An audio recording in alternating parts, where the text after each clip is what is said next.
Guys good morning. चलिए हम लोग एनसीईआरटी संग्रह के जो हिस्ट्री है उसको पढ़ते हैं। मत्स्य पुराण किस वंश से संबंधित है? आंध्र सातवाहन वंश से। विष्णु पुराण किस वंश से संबंधित है? मौर्य वंश से। और खरोष्ठ लिपि किस प्रकार लिखी जाती है? दाएं से बाएं।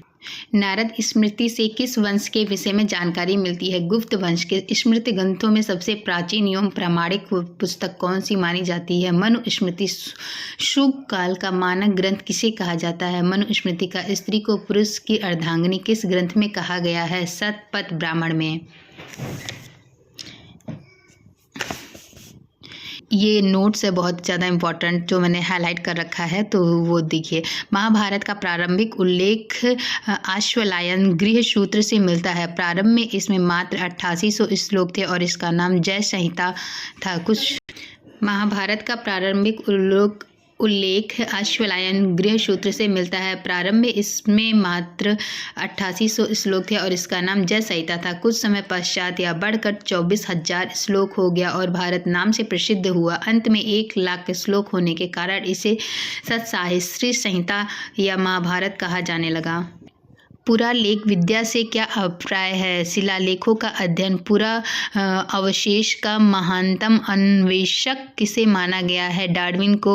एतद्भुता का यात्रा वृत्तांत किस नाम से प्रसिद्ध है? रेहला। और वेनसांग ने किस विश्वविद्यालय में बौद्ध धर्म का अध्ययन किया था?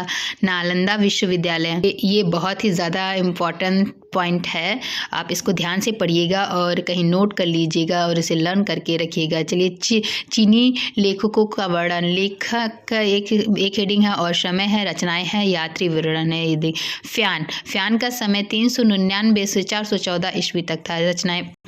फ्यान का समय 399 से 414 ईस्वी था और इसकी रचनाएं जो थी भारत दशा का विवरण और यात्री विवरण। यह प्रथम चीनी यात्री था जिसने चंद्रगुप्त द्वितीय विक्रमादित्य के समय भारत की यात्रा की थी। इसने गुप्त काल के वस्तु विनिमय और मध्य कौरिया तथा चंद्रगुप्त मौर्य के राजप्रासाद राजमहल के देव निर्मित बताया।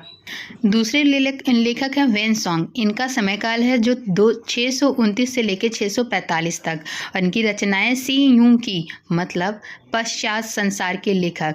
और इसमें क्या विवरण है? वेनसांग सम्राट हर्षवर्धन का समय भारत आया। इसने हर्ष को शिलादित्य की उपाधि से विभूषित किया। इसे यात्रियों का राजकुमार, शांक मुनि, नीति का पंडित कहा जाता था। नेक्स्ट लेखक हैं इत्सिंग। इनका समय था 673 से 675 ईस्वी तक। प्रसिद्ध बौद्ध भिक्षुओं की आत्मकथा। चीनी बौद्ध यात्री के नालंदा विश्वविद्यालय में अध्ययनरत रहा है। ये यात्री विवरण इस प्रसिद्ध लेखक में दिया गया, आत्मकथा में दिया गया है। सती प्रथा का प्रथम लिखित साक्ष्य 510 ईस्वी के भानुगुप्त के एरड़ अभिलेख से प्राप्त होता है। प्रमुख अभिलेख का शासक अभिलेख है और शासक है। हाथी गुफा अभिलेख कलिंग नरेश खारवेल और एहोल अभिलेख पुलकेशिन सेकंड। नासिक अभिलेख गौतमी बाल